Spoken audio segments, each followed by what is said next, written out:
इस वीडियो में सन 2095 की दुनिया की एक काल्पनिक कथा बताई गई है। यह पूरी तरह से काल्पनिक है। साइंस फिक्शन हमारी दुनिया का भविष्य नहीं बताती है। 30 जून 2095 इस वक्त तक इंसान चांद के साथ साथ कई अन्य ग्रहों पर भी बस चुका है। आज से 40 साल पहले पृथ्वी पर देश हुआ करते थे, लेकिन अब पृथ्वी एक पिकनिक स्पॉट के अलावा कुछ नहीं है। अब इंसान ने ब्रह्मांड के सभी ग्रहों पर तेजी से विकास कर लिया है। सबसे ज्यादा विकास इंटरनेट की दुनिया में हुआ है। आज पूरा ब्रह्मांड वाईफाई से लैस हो चुका है। आप दुनिया के किसी भी कोने में चले जाओ, किसी भी ग्रह पर चले जाओ, आपको इंटरनेट की दिक्कत नहीं होगी। इंसान 2 पहियों वाली बाइक को कब का ही भूल चुका है। आज सुपर फ्लाइंग कारों से इंसान पूरी दुनिया में घूम लेता है। ब्रह्मांड में इंसानों से ज्यादा रोबोट की जनसंख्या हो चुकी है। इंसानों ने हार्ड वर्क करना कई सालों पहले ही बंद कर दिया था। आज सारे काम रोबोट द्वारा करवाए जाते हैं। हाथ में या जेब में रखने वाले मोबाइल फोन अब देखने को नहीं मिलते। अब इंसानों के हाथ में एक डिजिटल टच डिस्प्ले फिट कर दी जाती है, जिससे इंसान किसी से भी बात कर सकता है। इस दुनिया में पैसों की कोई कमी नहीं है। अब हर इंसान पैसों वाला बन चुका है। ये नहीं जानते कि गरीबी क्या होती है। अब इंसान को जीने के लिए ऑक्सीजन की जरूरत नहीं पड़ती।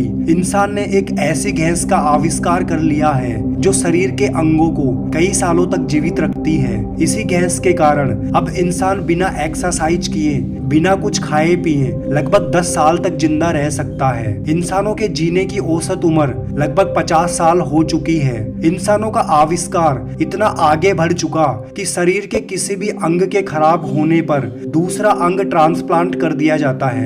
इसी तरह किसी मरे हुए इंसान का दिल जीवित इंसान में ट्रांसप्लांट करके एक चिप के माध्यम से उसकी पुरानी यादों को भी ताजा किया जाता है। अब इंसान और एलियंस एक साथ ही रहते हैं, क्योंकि इंसानों की टेक्नोलॉजी भी एलियंस की टेक्नोलॉजी के बराबर हो चुकी है। और वैसे भी ज्यादातर इंसान अब एलियंस की तरह ही दिखते हैं। आज से 50 साल पहले इंसान जो सपने देखता था वो सारे पूरे हो चुके हैं। इस वक्त के इंसान अपने एंटरटेनमेंट के लिए अपने शरीर में एक चिप लगाकर 100D वाले ग्लास द्वारा अपने पूर्वजों की यादों को ताजा करते हैं और कई घंटों तक उन्हीं यादों में खोए रहते हैं। इंसान अपने इमोशंस खो चुका है, लेकिन जब वे एंटरटेनमेंट के लिए अपने पूर्वजों की यादें ताजा करते हैं तब उनमें वापस से इमोशंस फील होने लग जाते हैं। इसी दुनिया में पृथ्वी ग्रह पर रॉबिन्सन एंथनी नाम का एक व्यक्ति रहता है, जो कि एक बड़ी कंपनी का मालिक है। इसकी कंपनी लोगों में इमोशंस जगाने का काम करती है। जब भी कोई इंसान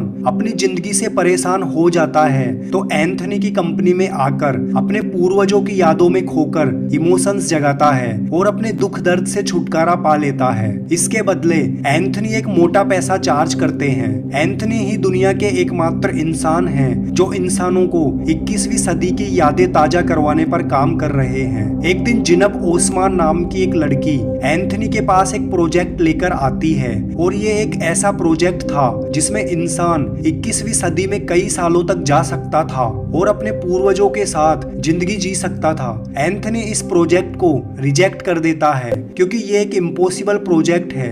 जहां लोग फ्यूचर ड्रीम्स टेक्नोलॉजी पर काम कर रहे हैं, वहां ओस्मान पास्ट टेक्नोलॉजी को विकसित करने की बात कर रही है। ओस्मान अपने प्रोजेक्ट के रिजेक्ट होने के बाद बहुत निराश हो जाती है। उसकी इस निराशता ने उसके अंदर एक ऐसा कॉन्फिडेंस ला दिया कि कैसे भी करके इस प्रोजेक्ट को लोगों तक पहुंचा ही देगी। अब वह रॉबिन्सन एंथनी की जिंदगी पर रिसर्च करने लग जाती है। रिसर्च के दौरान उसे पता लगता है कि एंथनी को 20 साल की उम्र में एक लड़की से बहुत ज्यादा लगाव था, लेकिन लड़की में इमोशंस ना होने की वजह से उसने एंथनी को रिजेक्ट कर दिया था।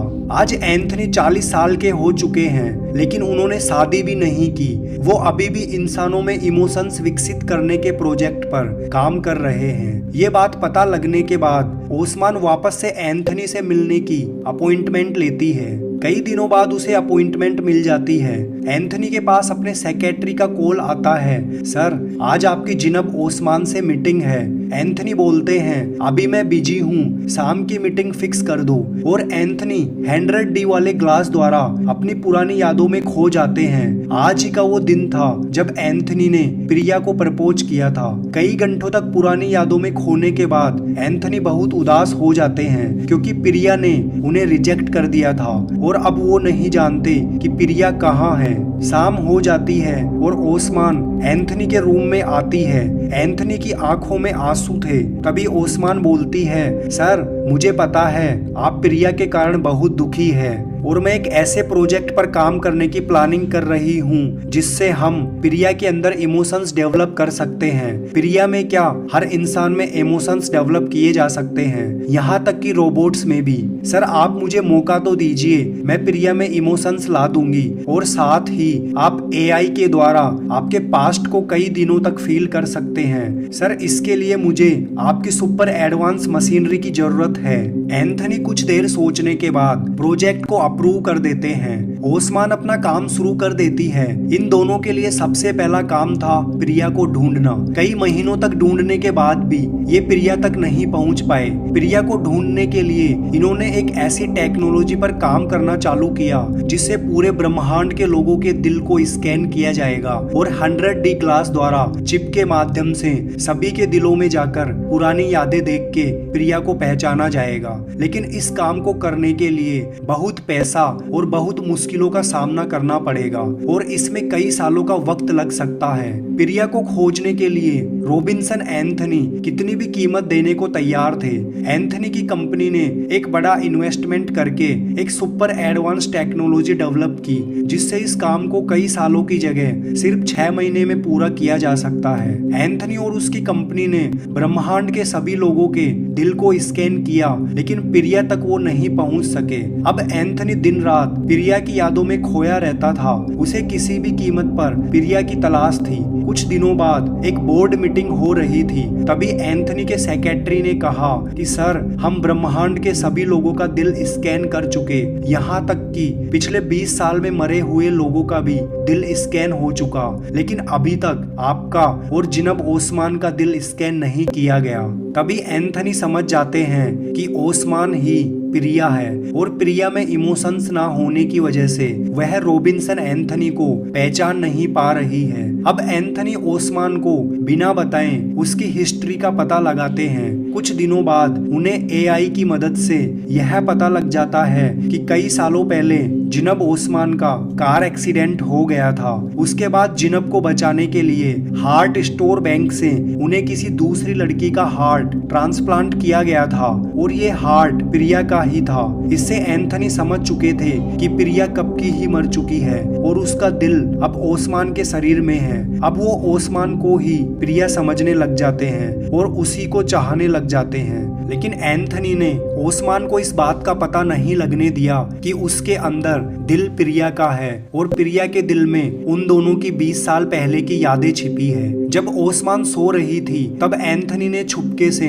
उसके रूम में जाकर ओस्मान पर चिप लगाकर 100D वाले ग्लास के माध्यम से प्रिया की यादें तक पहुंच चुके थे और ये जानना चाह रहे थे कि आखिर प्रिया की मौत कैसे हुई थी। तभी वो पुरानी यादें देखते हैं। एंथनी प्रिया को प्रपोज करते हैं। प्रिया गुस्सा करके चली जाती है। कई दिनों तक गुस्से में रहने के बाद प्रिया पृथ्वी ग्रह छोड़कर अपने परिचितों के पास मंगल ग्रह पर चली जाती है। मंगल ग्रह पर 20 साल पहले इतना विकास नहीं हुआ था। इस वजह से कई महीनों बाद प्रिया बीमार हो जाती है। उसे वापस से पृथ्वी ग्रह पर लाया जाता है। पृथ्वी पर भयंकर बारिश होने के कारण उसे 1 महीने के लिए चांद पर उतार दिया जाता है। चांद पर प्रिया का कोई परिचित नहीं था जिस कारण वह बहुत अकेलापन महसूस करती थी। धीरे धीरे उसे एंथनी की याद आने लग जाती है। अब वो सोचती है जैसे ही वो पृथ्वी पर पहुंचेगी सबसे पहले एंथनी से मिलेगी। 1 महीने बाद जब वो चांद से पृथ्वी पर आ रही होती है तभी उसकी स्पेसशिप एक हादसे का शिकार हो जाती है और प्रिया की जान चली जाती है। उसका दिल निकालकर हार्ट स्टोर बैंक में रिजर्व कर दिया जाता है और कुछ सालों बाद जिनब ओस्मान के शरीर में ट्रांसप्लांट कर दिया जाता है। प्रिया के दिल में इमोशंस ना होने की वजह से जिनब ओस्मान एंथनी को नहीं पहचान पाई। ये सब देखने के बाद एंथनी अपने 100D ग्लास को डिस्कनेक्ट करते हैं और ओस्मान के रूम से चले जाते हैं और बहुत रोते हैं। वो ये सोचते हैं कि अभी भी ओस्मान का दिल एंथनी को पहचान नहीं पाया। अगर वो ओस्मान को सच बता देंगे तो क्या पता ओस्मान उन्हें वापस से रिजेक्ट कर दे। इसलिए वो ओस्मान को बिना सच बताए इंसानों में इमोशंस लाने के अपने इस प्रोजेक्ट पर तेजी से काम करने लग जाते हैं। एंथनी की कंपनी की जनरल मीटिंग में ये निर्णय लिया जाता है कि अब उनकी कंपनी इंसानों को 21वीं सदी में कई सालों तक ले जाने पर काम करेगी और इसका प्रयोग जिनब ओस्मान पर किया जाएगा। एंथनी ये सब इसलिए करवा रहे थे ताकि ओस्मान के अंदर प्रिया की यादों को ताजा किया जाए और वो ओस्मान को वापस से प्रपोज कर सके। इसके लिए इनकी कंपनी ने कई एडवांस टेक्नोलॉजी डेवलप की। 100D की जगह 500D वाले ग्लास को डेवलप किया। लगभग 1 साल की मेहनत के बाद अब ओस्मान 500D ग्लास से प्रिया और एंथनी की यादों में खोने लग गई थी और धीरे धीरे समझ चुकी थी कि उसके शरीर में दिल प्रिया का है, लेकिन प्रिया में इमोशंस ना होने के कारण अब भी वो एंथनी को खुद से क्लोज नहीं होने देती। अब एंथनी की कंपनी ने एक ऐसी चिप का आविष्कार कर लिया था